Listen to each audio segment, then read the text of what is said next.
చిన్న కణజాలాన్ని ఉపయోగించి లేదా ఒక చిన్న కణజాలాన్ని సేకరించడం ద్వారా కానీ ఆ సేకరించినటువంటి కణజాలాన్ని పోషక యానకంలో ఉంచడం ద్వారా ఆ కణజాలాన్ని యానకంలో ఉంచడం ద్వారా ఆ కణజాలం ఒక పూర్తి మొక్కను ఏర్పరచగలిగితే కణజాల వర్ధనం అంటాం. అంటే ఒక కణజాలాన్ని ఒక మొక్క యొక్క ఒక చిన్న భాగాన్ని లేదా మొక్క యొక్క ఒక చిన్న కణజాలాన్ని సేకరించి లేదా దాన్ని నిల్వ చేయడం ద్వారా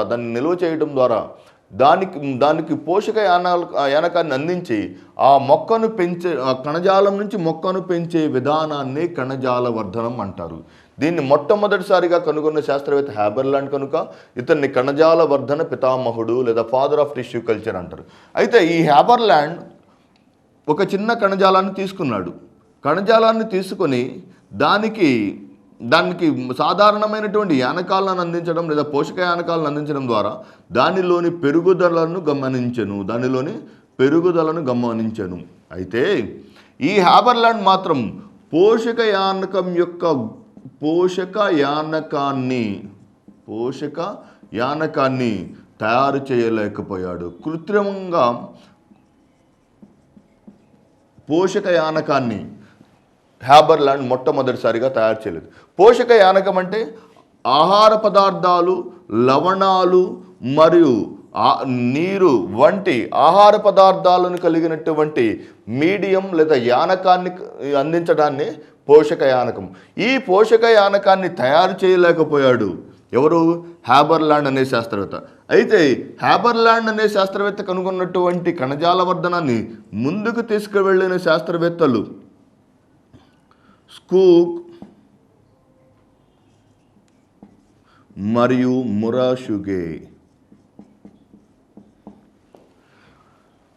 హ్యాబర్లాండ్ తయారు చేసినటువంటి కణజాల వర్ధనాన్ని దానికి సంబంధించినటువంటి అనువర్తనం ద్వారా లేదా దానికి సంబంధించినటువంటి పోషక యానకమును తయారు చేసిన శాస్త్రవేత్తలు స్కూక్ మరియు మురషుగే. తరువాత వీరి గుర్తు మేరకు తరువాత తయారు చేసినటువంటి అన్ని పోషక యానకాలకు ఎంఎస్ యానకం అని పేరు పెట్టడం జరిగింది. ఎంఎస్ యానకం లేదా ఎంఎస్ పోషక యానకం. ఎం అంటే మురషుగే, ఎస్ అంటే స్కూక్. అంటే కణజాల వర్ధనాన్ని కనుగొన్న శాస్త్రవేత్త ఏమో హ్యాబర్లాండ్, కణజాల వర్ధనంలో పోషక యానకాల యొక్క అభివృద్ధిని లేదా పోషక యానకాల యొక్క ప్రాముఖ్యతను గుర్తించిన శాస్త్రవేత్తలు మాత్రం స్కూక్ మరియు మురషుగే. మీరు అరటి చెట్టులోని ఒక చిన్న కణజాలాన్ని సేకరించి ఎలా చేస్తారని చూద్దాం. కణజాల వర్ధనం ఎలా జరుగుతుందంటే, ఫర్ ఎగ్జాంపుల్ అరటి చెట్టు అనే మొక్క తీసుకుందాం. అరటి చెట్టు మొక్కలోని ఒక చిన్న కణజాలాన్ని, అది కాండం యొక్క కణజాలం కావచ్చు లేకపోతే వేరు యొక్క కణజాలం కావచ్చు, దాన్ని తీసుకొని శుభ్రం పరిచి డిస్ఇన్ఫెక్ట్ లేదా దానిలో ఉన్నటువంటి వ్యాధికారకాల నుంచి దాన్ని రక్షించడం ద్వారా లేదా దాన్ని శుభ్రపరచడం ద్వారా దానికి పోషక యానకాన్ని అందించడం ద్వారా అది అపరిష్కృతంగా లేదా అన్డిఫరెన్షియేటెడ్ గ్రోత్, ఓకే, అసమంగా విభజించబడినటువంటి వేర్లు మరియు కాండమును కలిగి ఉంటుంది. Improperly developed root and shoot, కాండం మరియు వేర్లు ఏర్పడటం జరుగుతుంది. దీనినే క్యాలస్ అని అంటారు. ఒక కణజాలమునకు పోషక యానకాన్ని అందించడం ద్వారా దానిలోని వేర్లు మరియు కాండం అపరిమితంగా అభివృద్ధి చెందడం ద్వారా ఏర్పడినటువంటి undifferentiated root and shoot name callus అంటారు. దీనిని బయోసింథటిక్ సీడ్ అంటారు. Very very important. Biosynthetic seeds లేదా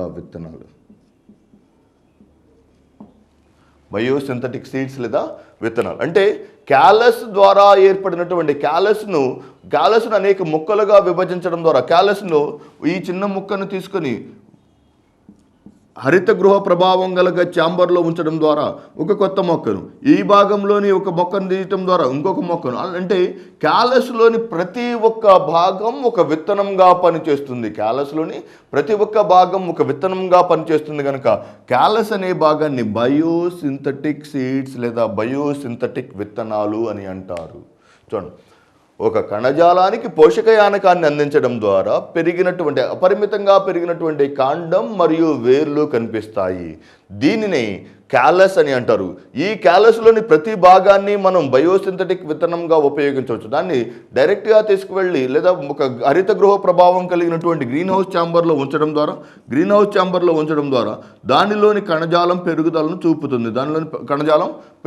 చూపుతుంది. దానినే బయోసింథటిక్ సీడ్స్ అంటారు. తర్వాత హరిత గృహ ప్రభావం నుంచి దాన్ని తీసి నేలలో పాతి పెట్టడం ద్వారా ఒక కొత్త మొక్కను మనం ఉద్భవించవచ్చు. అంటే హ్యాబర్లాండ్ కనుగొన్నటువంటి కణజాల వర్ధన పితామహుడు అయినటువంటి హ్యాబర్లాండ్ కణజాల వర్ధనంలోని పోషకయానకాల యొక్క ప్రాముఖ్యతను గుర్తించలేదు. కణజాల వర్ధనంలోని పోషకయానకాల యొక్క ప్రాముఖ్యతను గుర్తించిన శాస్త్రవేత్తలు మురుషుగే మరియు స్కూ కనుక పోషకయానకానికి ఎంఎస్ మీడియం అని పేరు పెట్టడం జరిగింది. ఏర్పడినటువంటి క్యాలస్ లేదా అన్డిఫరెన్షియేటెడ్ రూట్ లేదా షూట్ను క్యాలస్ అని అంటారు. ఆ క్యాలస్ను బయోసింథటిక్ విత్తనాలు అని అంటారు.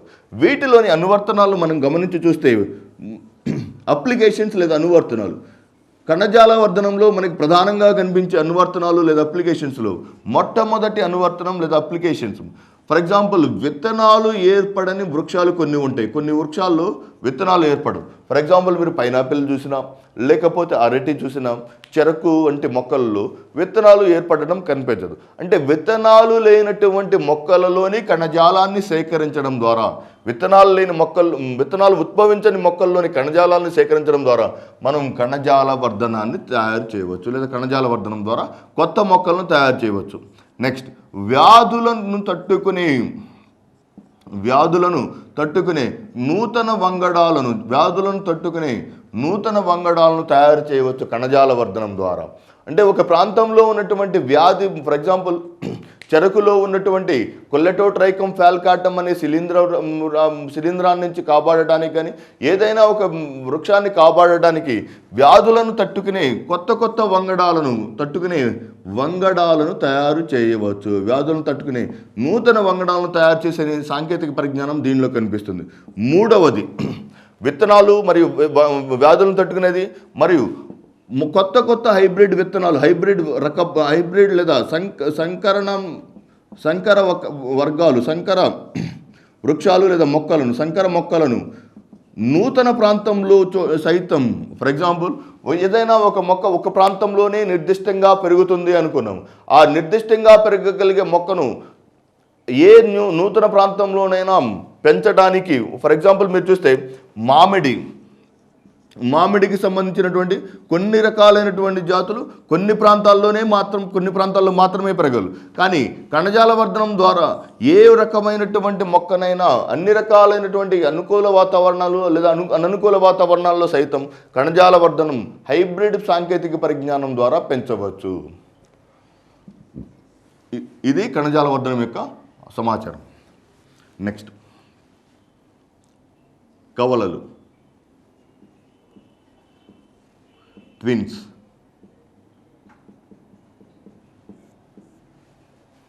కవలలు లేదా ట్విన్స్ సాధారణంగా ఫలదీకరణం స్త్రీ ప్రత్యుత్పత్తి వ్యవస్థలోని ఫాలోపియన్ నాళాలలో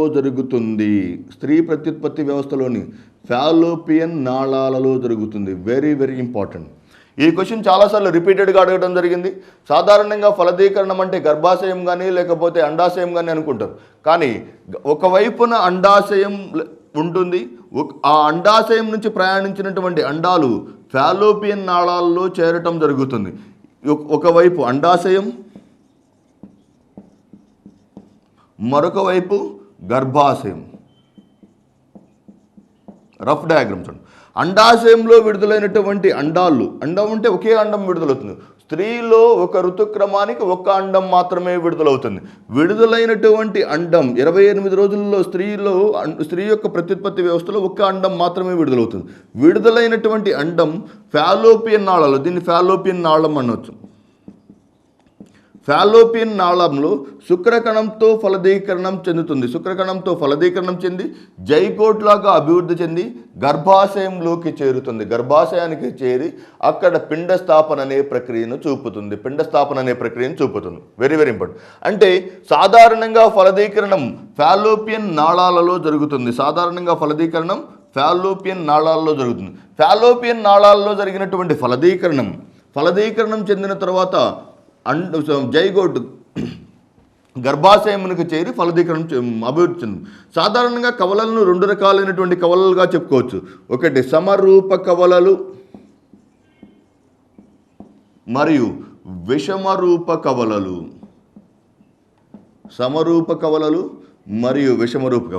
మోనోజైగోటిక్ లేదా హెటెరోజైగోటిక్ ట్విన్స్. మోనోజైగోటిక్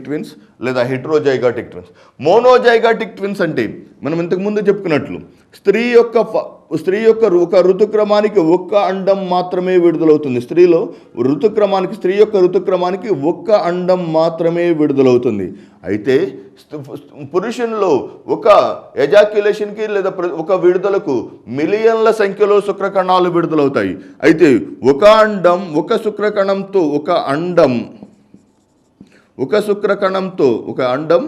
శుక్రకణంతో సంయోగం చెందడం ద్వారా జైగోట్ ఏర్పడుతుంది. శుక్రకణంతో ఫలదీకరణం చెందడం ద్వారా జైగోట్ ఏర్పడుతుంది.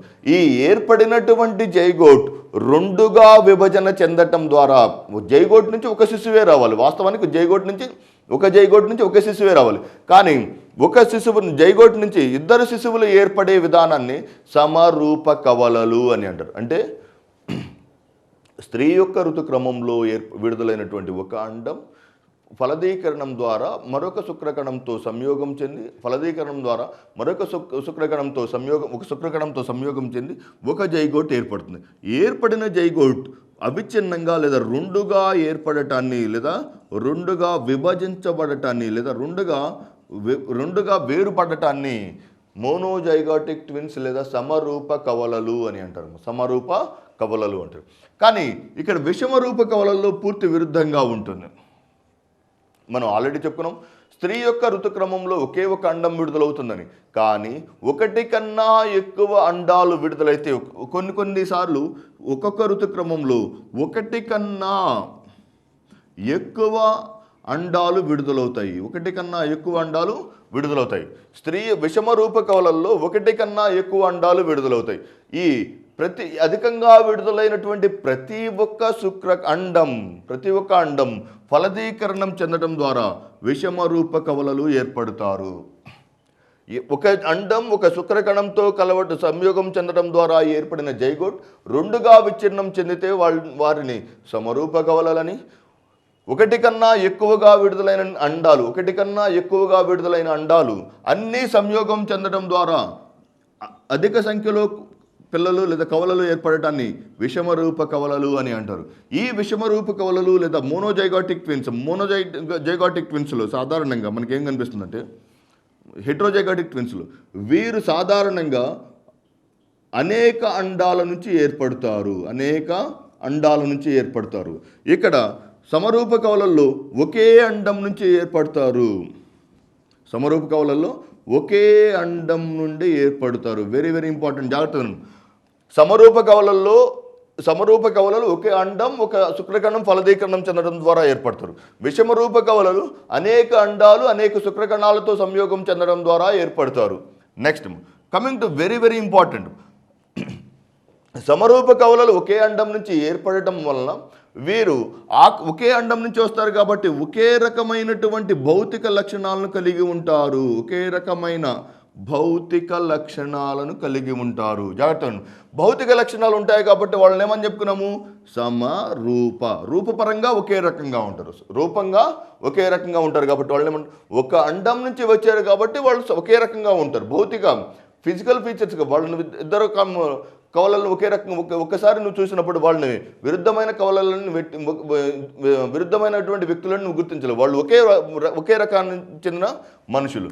కానీ ఈ సూపర్ ఓవ్యులేషన్ అంటే ఒకటి కన్నా ఎక్కువ అండాలు విడుదలయ్యే ప్రక్రియను సూపర్ ఓవ్యులేషన్ అంటారు. సూపర్ ఓవ్యులేషన్ ద్వారా ఏర్పడినటువంటి కవలలు విషమ రూపంగా ఉంటారు, ఆకారపరంగా విరుద్ధంగా ఉంటారు.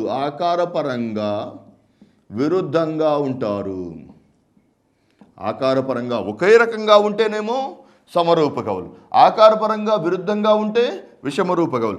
ఆకారపరంగా ఒకే రకంగా ఉండటానికి కారణం వాళ్ళు ఒకే అండం నుంచి వచ్చారు కాబట్టి, ఆకారపరంగా విరుద్ధంగా ఉండటానికి కారణం వారు వేరువేరు అండాల నుంచి వచ్చారు కాబట్టి నెక్స్ట్ ఈ విధానాన్ని ఒక ఋతుక్రమంలో ఒకటి కన్నా ఎక్కువ అండాలు విడుదలవ్వటాన్ని సూపర్ ఓవ్యులేషన్ అని, దానికి దోహదం చేసే హార్మోన్ని గొనాడోట్రోపిన్ అని అంటారు. దాన్ని దోహదం చేసే హార్మోన్ని గొనాడోట్రోపిన్ అని అంటారు, లేదా గొనాడోట్రోపిక్ హార్మోన్ అని అంటారు.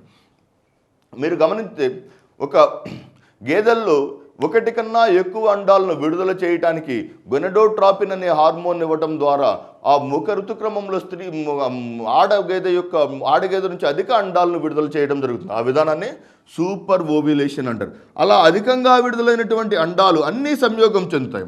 ఇక్కడ ఏంటంటే అధికంగా విడుదలైనటువంటి అన్ని అండాలు సంయోగం చెందడం గమనించవచ్చు. అధికంగా విడుదలైన అన్ని అండాలు సంయోగం చెందడం. మరి ఒకే రకంగా ఉన్నారు వీళ్ళు, సమరూప కవలలు ఆకారపరంగా ఒకే రకంగా ఉన్నారు. వారిని గుర్తించాలంటే ఏం చేయాలి? వారిని గుర్తించాలంటే తప్పనిసరిగా వారిని వేలి ముద్రలను గుర్తించాలి, లేదా వారిలోని డిఎన్ఏ ఫింగర్ ప్రింటింగ్ అనే విధానాన్ని